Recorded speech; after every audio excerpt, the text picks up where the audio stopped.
Hi உறவுகளே, எல்லாரும் எப்படி இருக்கீங்க? நல்லா இருக்கீங்களா? நானும் நல்லா இருக்கேங்க. இன்றைக்கி நம்ம பார்க்க போகிறது இட்லி தோசையோட அப்படி தொட்டு சாப்பிட்றதுக்கு ஒரு சுவையான தக்காளி சட்னி தாங்க பார்க்க போகிறோம். ரொம்பவே டேஸ்ட்டாக இருக்கும். சட்டுன்னு 10 நிமிஷத்தில் பண்ணிடலாம். சரி வாங்க, இந்த சுவையான தக்காளி சட்னி எப்படி செய்யலாம்னு பார்த்துடலாம். இப்போ ஒரு கடாய் அடுப்பில் வச்சுக்கிட்டு 2 ஸ்பூனுக்கு எண்ணெய் சேர்த்துக்கலாம். எண்ணெய் நல்லா சூடான உடனே 3 மீடியம் சைஸ் பல்லாரி வெங்காயத்தை நல்லா நீல வாக்கில் கட் பண்ணிவிட்டு இது கூடவே சேர்த்துக்கலாம். வெங்காயத்தை கண்ணாடி பதம் வர வரைக்கும் நல்லா வதக்கிக்கணும். இப்போ இந்த வெங்காயம் வதங்கும் போதேவும் ஒரு 6 பல் பூண்டு சேர்த்துக்கலாம். கொஞ்சமாக கருவேப்பிலையும் சேர்த்துக்கலாம். மிஸ் பண்ணாமல் இந்த கருவேப்பிலை சேர்த்துக்குங்க. ரொம்பவே வாசனையும் டேஸ்ட்டாகவும் இருக்குங்க. இப்போ வெங்காயத்தை கண்ணாடி பதம் வர வரைக்கும் நல்லா வதக்கிக்கிட்டாச்சு. அதுக்கப்புறமா இது கூடவேவும் 3 தக்காளி பழத்தை நல்லா நீல வாக்கில் கட் பண்ணிவிட்டு சேர்த்துருக்குறேங்க. சேர்த்துட்டு நல்லா வதக்கிக்கலாம். தக்காளி நல்லா மசிஞ்சு சூப்பராக வெந்து வரணும். பாருங்கள், தக்காளி நல்லா மசிஞ்சு சூப்பராக வெந்து வந்துருச்சு. இந்த அளவுக்கு நல்லா வெந்து வந்த பிறகு இது கூடவே காரத்துக்கு 4 வத்தல் சேர்த்துருக்கேங்க. நான் இன்றைக்கி காரத்துக்கு 4 வத்தல் தான் சேர்த்துருக்குறேன். இது கரெக்டான அளவில் காரம் இருக்குங்க. குழந்தைகள் கூட குஸ்ஸுன்னு சொல்லாமல் கரெக்டாக சாப்பிடுவாங்க. நீங்கள் காரம் நல்லா சாப்பிட்றவங்களா இருந்தால் கூட 2 வத்தல் கூட சேர்த்துக்குங்க. அதுக்கப்புறமா ஒரு 5 ஸ்பூனுக்கு பொரிகடலை சேர்த்துக்கலாம். பொரிகடலை சேர்த்துட்டு அடுப்பை ஆஃப் பண்ணிக்கலாங்க.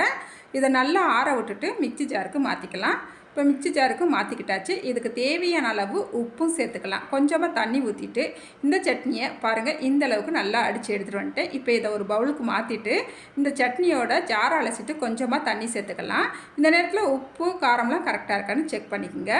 இந்த சட்னியோட வாசமும் டேஸ்ட்டும் அதிகரிப்பதற்காக இப்போ நம்ம ஒரு தாளிப்பும் இந்த சட்னிக்கு கொடுத்தாச்சுங்க. இப்போ நம்மளுக்கு சுவையான தக்காளி சட்னியும் தோசையும் சூப்பராக ரெடி ஆயிடுச்சுங்க. தோசையுமே நல்லா மொறு மொறுன்னு இருக்குது. இங்கே பாருங்கள், பார்த்தாலே உங்களுக்கும் தெரியும். பாருங்கள், தோசை அப்படியே மொறு மொறுன்னு.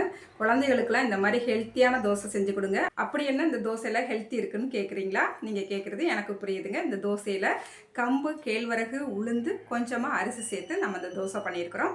குழந்தைகளுக்கு இந்த மாதிரியெல்லாம் நம்ம தோசை செஞ்சு கொடுக்கலாம். ரொம்பவே ஹெல்த்தியாக இருக்கும், சுறுசுறுப்பாக இருப்பாங்க. சரி வாங்க, இந்த தோசையும் தக்காளி சட்னியும் எப்படி இருக்குன்னு டேஸ்ட்டு பார்த்துடலாம். அப்படியே தோசை அப்படி பிக்கும் போதே மொறு மொறுன்னு வருது பாருங்கள். பாப்பு வா, டேஸ்ட் பார்த்து சொல்லு.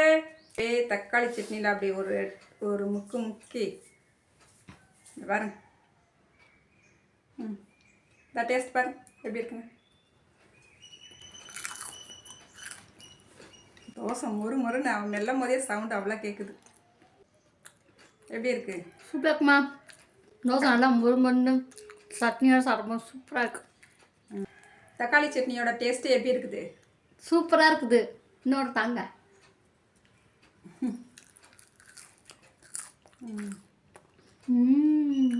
அப்புறம் என்னங்க, வீட்லேயே குழந்தைகளேவும் சூப்பராக இருக்குன்னு சொல்லிட்டாங்க. நம்மளுக்கு இதை விட என்ன சந்தோஷம் வேணுங்க. நீங்களும் இதே மாதிரி தக்காளி சட்னி செஞ்சு சாப்பிடுங்க. சாப்பிட்டுட்டு எப்படி இருந்துச்சுன்னு மறக்காமல் கமெண்ட்டில் சொல்லுங்கள். இந்த வீடியோ உங்களுக்கு பிடிச்சிருக்குன்னு நம்புகிறேங்க. மறக்காமல் இந்த வீடியோக்கு ஒரு லைக் பண்ணிவிடுங்க. அடுத்த ஒரு வீடியோவில் பார்க்கலாங்க. பாய்.